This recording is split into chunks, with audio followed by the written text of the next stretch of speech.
ക്രീമിൽ ഒളിപ്പിച്ച് കടത്താൻ ശ്രമിച്ച 36 ലക്ഷം രൂപയുടെ സ്വർണവുമായി യുവതി കസ്റ്റംസിന്റെ പിടിയിൽ.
നെടുമ്പാശ്ശേരി വിമാനത്താവളത്തിലാണ് സംഭവം. റോമിൽ നിന്നും ദോഹ വഴിയെത്തിയ യുവതി ഗ്രീൻ ചാനലിലൂടെ കടക്കാൻ ശ്രമിക്കുമ്പോൾ സംശയം തോന്നി ബാഗേജ് തുറന്ന് കസ്റ്റംസ് പരിശോധിക്കുകയായിരുന്നു.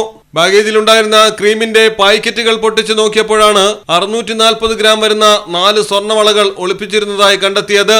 മലയാളം ടെലിവിഷൻ, കൊച്ചി. എങ്ങനെയുണ്ട് സംഭവല്ലേ? പിന്നെ അല്ലാതെ നമ്മുടെ നാട്ടിൽ വേറെ എവിടെ ഉണ്ടാ ഇത്രയും ബ്രാൻഡഡ് കളക്ഷനുള്ള ഷോപ്പ്? ഈ കാര്യത്തിൽ നിങ്ങളുടെ സെലക്ഷൻ സൂപ്പറാ. Silvan tiles gallery, Valanchery, Puthanathani, Aluva, Palakkad, Edavanna and Pattambi.